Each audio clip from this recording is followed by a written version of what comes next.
Today was supposed to be my wedding day and the happiest day of my life, getting married to the love of my life. But see, here I am on this thread, penning down my miserable life.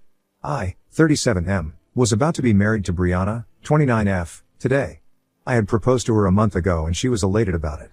We have been seeing each other for almost 2 years now and I felt it was time for us to exchange vows. You see, I'm more of a boring and introverted nerd sort of. If you asked me to plan an event, I would most likely put together the most basic stuff and get done with it. So when she proposed to take the charge, I happily handed over my credit card to her. That was my contribution to our wedding. Brianna wanted to hire a wedding planner for the big day. She was involved in every basic detail of the event. I wanted the wedding to be in a month, but she said it would take at least 3 months to pull off the kind of wedding she wanted. I agreed to have it her way.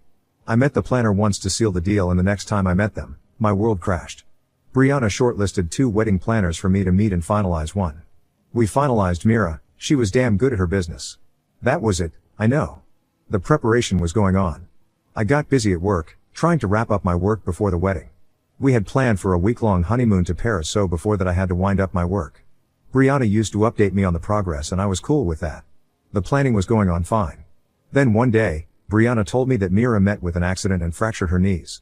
She was on cast for the next 6 weeks. In her absence, her stepbrother would be stepping in to take care of her work.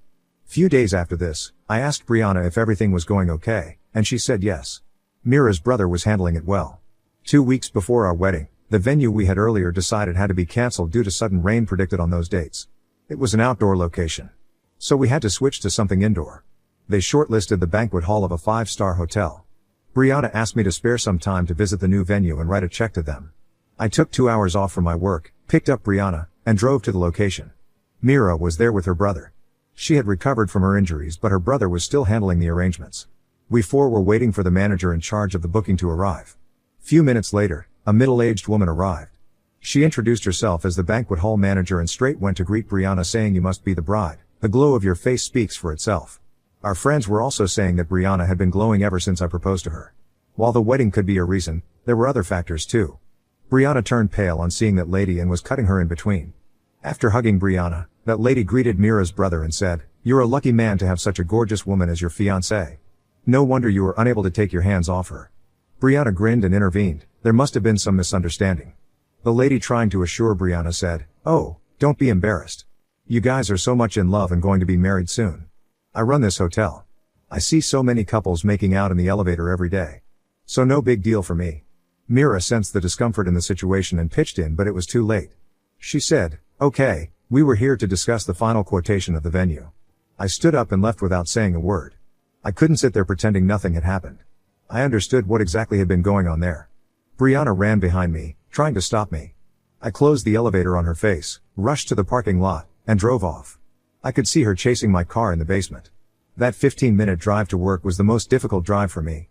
My phone was constantly buzzing with her calls and voicemails. I reached the office but was really not in a condition to work. I requested in the reception not to forward any calls or meetings for that day and canceled all the impending ones for the day. After like hundreds of missed calls from Brianna, I responded. It was all about, "That's not how it sounded. There's a misunderstanding." That lady admitted that she might have mistaken me for someone else. She wants to apologize to you. Could you please come and meet her once again? I said I'm no fool here. She insisted that I meet that woman once again to clear the confusion. I hung up without saying anything. I didn't respond to her after that call.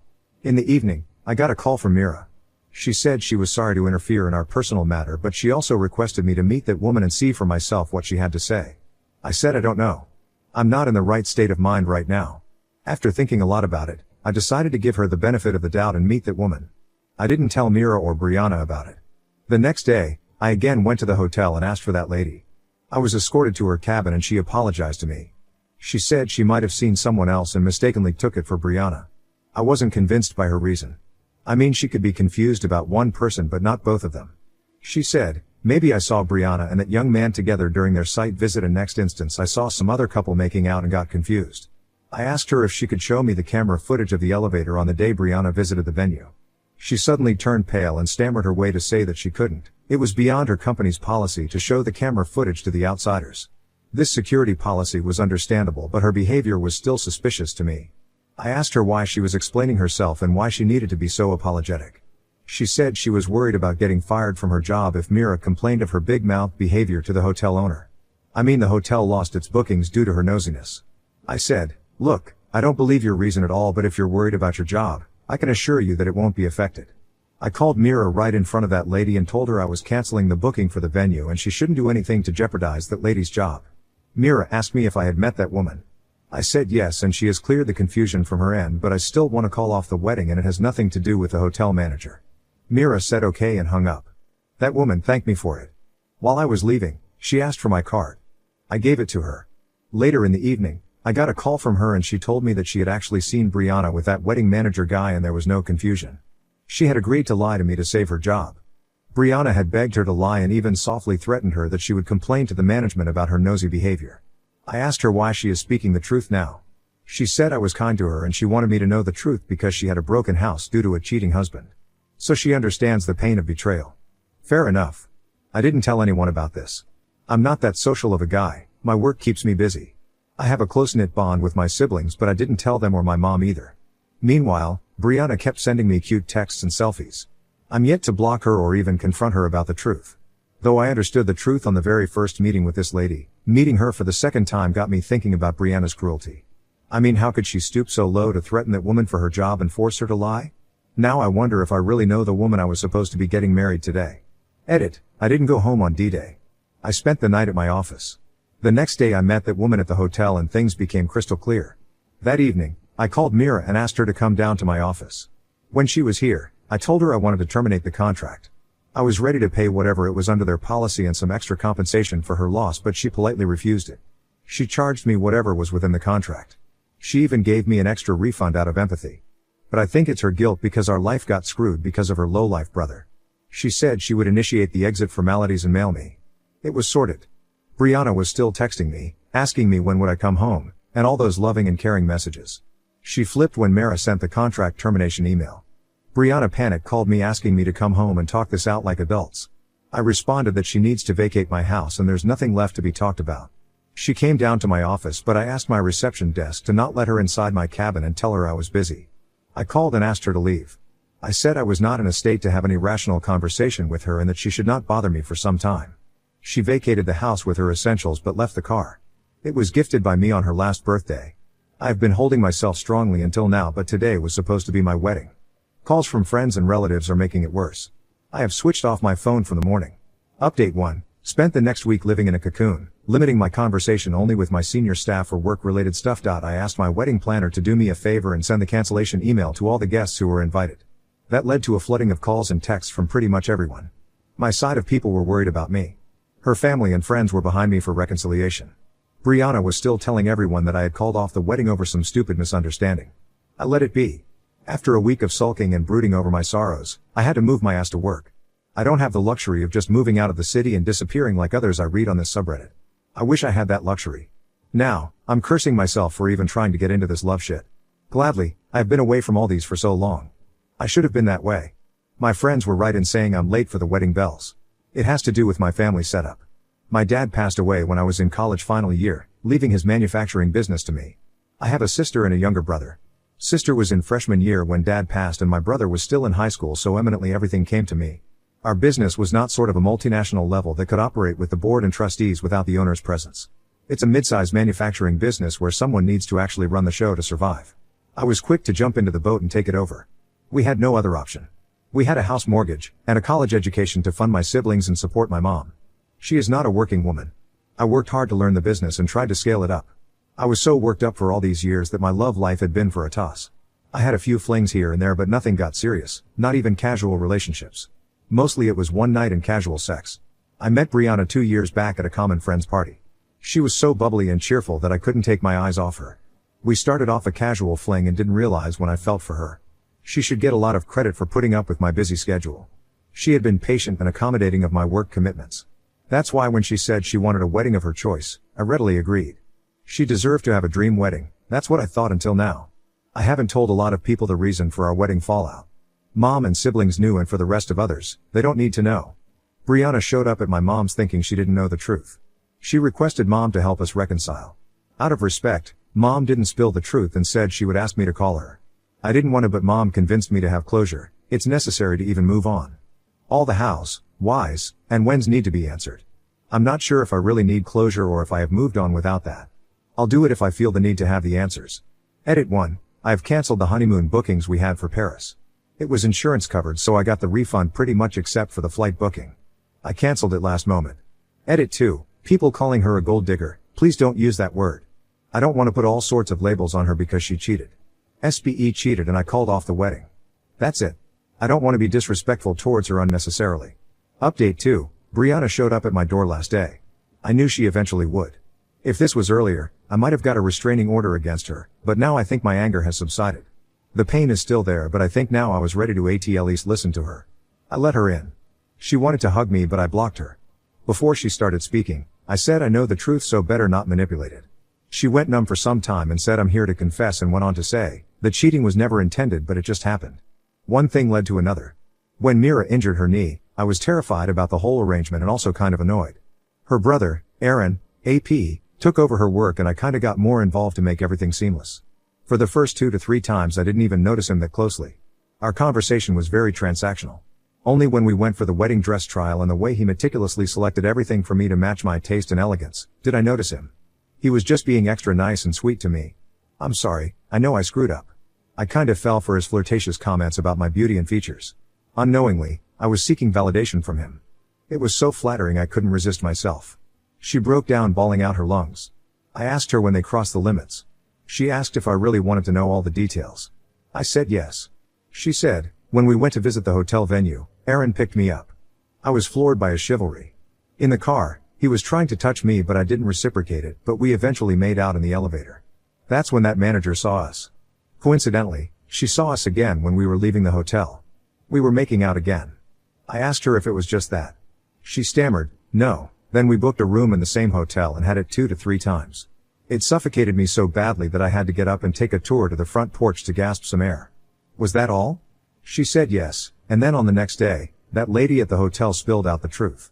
Brianna was also choking because of heavy breathing. I realized her guilt was giving her tough times. She looked pathetic. She kept crying and apologizing. I couldn't hold back my tears. She held my arms and asked if there was the slightest chance of getting back together. I said no. She let AP sleep with her because he complimented her generously. It was such a cheap deal for her. I cannot trust someone so shallow. I mean, if her reason is that his flattering compliments lured her into his pants, then there could be so many areas where I faltered and others are good at that. I'm busy at work, I'm not that romantic kind of person, I'm introverted and not very good at giving compliments. This means every time she meets a guy who has these qualities, which I don't, she would cheat. She said I was indirectly calling her a whore. I said I'm not putting any label on her but speaking the facts. She has never cheated on me for all these years and she had never found me incompetent and said my love was just enough for her. I wish it was, but it's not. I don't want to live in a constant feeling of insecurity and incompetence that she might meet someone better and fuck everything again. There were several rounds of breakdowns, crying and apologizing for hours. I realized it was not working. It was getting worse for both of us, especially me. I was getting weak and falling for her tears. So, I showed my backbone and stood up to leave and told her I had packed and kept her remaining stuff in the garage. She didn't say anything and kept sobbing. I came back after an hour and she was gone. I checked the garage. She had taken her stuff. I feel lighter after that. Indeed, closure helped in my case. I didn't think I needed it, but glad I listened to my mom and gave it a shot. Update 3, this is mostly going to be my last update. Might delete the account later. Updating here has helped me clear my head and move on. Thanks to everyone who made me feel I'm not alone in this. I have unblocked Brianna but have also made it clear that we are not going to be together. She understands that now and doesn't bother me. She also confessed the truth to her parents, who then called me to apologize. After I canceled the wedding, they were literally threatening to hunt me down. After knowing the truth, they were sorry about that. I said it was fine and understandable. I have no harsh feelings for them. Now that my anger has subsided, I feel maybe I too have a role to play in this cheating. I need to work on expressing my feelings and letting my loved ones know how much I love them. Communication has been my problem. I love my family and would give my legs and arms for them, but rarely have I told them that I love them. Same for Brianna. I loved her more than anything else but was not generous in expressing that feeling. She's the prettiest woman I have seen, yet I didn't tell her this enough. I'm not justifying her cheating at all. Neither I'm planning any reconciliation, but I feel this to be my incompetence. I've scheduled an appointment with a therapist and looking forward to working on this aspect of my personality. I don't wish for any serious relationship now, not least in the near future. Heartbreak is hard, it's damn hard. Thanks for reading this and engaging on my post. Appreciate all the comments, good and bad. Now on to the next story. Story 2. Wife and I planned to learn French together in France. After saving for years and moving there, I discovered she was cheating on me with a classmate. My wife and I used to be best friends before we married. We both met in college, but we became close friends about 3 years after we left college. My wife was going through a very tough season when our friendship started. She had recently lost her father to cancer, and around the same time, she caught her best friend with her fiancé. I can't explain how we got so close, but I remember we started talking one day and never stopped. For 2 years, we were best friends and told each other stuff. I was always happy to have her around because I loved her aura. She was always so energetic, and her laughter was heart-melting. Aside from this, my wife and I were very much alike. We had similar passions, loved the same sports, and had similar hobbies. It was almost like we were born to be with each other. As time passed, I realized I had fallen in love with my wife, so I boldly asked her out, and she said yes. We ended up dating for 10 months, and we married. Being married to my wife was fun initially because we were always eager to explore and try new things together. She has a very open mind and would jump on any idea I had. We didn't have any kids yet, but we made a solid plan to have kids after 3 years. While my wife worked as a secretary in a big pet store, I was a mechanic and worked in a car brand company. We were both actively planning for our future and a particular vision from when we dated. While we were dating, my wife and I agreed to learn at least 3 different languages before we grew old, and the first language on our list was French. We could have simply downloaded a language app, learned on YouTube, or taken an online language class. But my wife insisted that we travel to France to learn the language, feel the culture, and be in a class where a native French speaker would teach us. It sounded like a great idea, and since we loved to explore, we started saving towards it. For 2 years, we put money aside every month for our France trip, and when we believed it was enough, we made our trip. It was our first time being in France, so you could imagine we were like children who had been to Disneyland for the first time. We loved everything we saw, and being around people who spoke French constantly motivated us to be serious about learning the language. We started classes the same week since we had already checked out the school we wanted to enroll in before traveling to France. We were in a class of about 15 people who also wanted to learn the language, and it was so much fun. Our class was only meant to be for 3 months. My wife believed 3 months of learning directly from a French native would help us learn the basics of the language and speak it, and she was right. Living in an environment of majorly French speakers helped too. For the 3 months we lived in France, we had so much fun and enjoyed our stay there. We also had the opportunity to relate and mix up with other people and made a couple of friends. My wife was a very social butterfly, and she made friends like it was nothing. She even had more friends in our class than I did, and I didn't mind. I knew it was her personality and trying to find more people to practice the language with. Well, I was wrong. My wife had been involved with something way higher than trying to practice the language with her new friends. Towards the end of our class, it was mandatory for everyone to take an examination, and we had successfully entered that phase. One day, while my wife and I were in our short-let apartment preparing for our exams that afternoon, her phone buzzed. She had left her phone on one of her textbooks and went into the room to sort out what she'd wear later. When I looked at her phone screen, I saw that the message was written in French, and I was impressed that my wife had reached the extent of getting messages in French. So, to test my French reading skills, I read the message to see if I could understand it, and that worked to a level. I couldn't understand the whole message because they were words that confused me. Meanwhile, I had understood something in the message that looked suspicious, so to be sure of what I had read, I used a language translator and was perplexed at what I read. Through translating the messages into English, I discovered that my wife was having an affair with one of our classmates. He had been her seat partner a couple of times, and they got along well. Not just that, they were also planning to cheat in the exam and also cheat on me afterward. By that, I mean sleep together. I was so mad, and I felt betrayed. I could not even believe that my wife was having an affair with someone she barely knew for 3 months, and she chose to destroy our marriage and the memories and sabotage every plan we made for our future. After I got a grip on myself, I snapped the message with my phone, and immediately after I did that, my wife walked into the living room. I tried to control my emotions like most men said they did on this channel, but I couldn't. It was eating me up inside, and before I knew it, I confronted her and yelled at her. She tried to lie that there was nothing going on between them and that maybe I had misinterpreted the message, so I showed her the English translation, and she kept quiet. After staying silent for a few minutes, she said she could explain and was only trying to explore and have fun.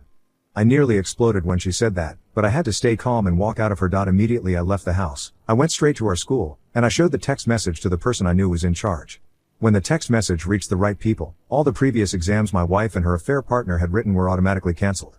And since we had a couple more papers left before I returned to our country, I had to stay with one of the new male friends I made there till I wrote my last paper. After my last paper, I returned home before my wife. I avoided her the whole time we were in France, and I didn't take any of her calls or listen to the numerous voicemails she sent. When she returned home, she had met all her things on the front porch. Even at that, She still tried to beg me, and she claimed she and her app had not done anything serious except kisses. At that point, I didn't care if they had done anything serious. Her intentions were all that mattered. We eventually divorced, but before we went our separate ways, my results came out, and I aced it. As for my wife and her affair partner, they were told they could retake the class if they wanted, but that would be at the expense of another fee. She couldn't take another class because it took us 2 years to collaboratively gather that money and pay for our accommodation. It still hurts when I remember how we were so in love with each other, our plans, and the kind of life we were building, but it's all for the best. For me, being single is better than being with a woman who jumps on any man she gets close to. I know I have moved on, but it will take a long time to trust a woman or date one.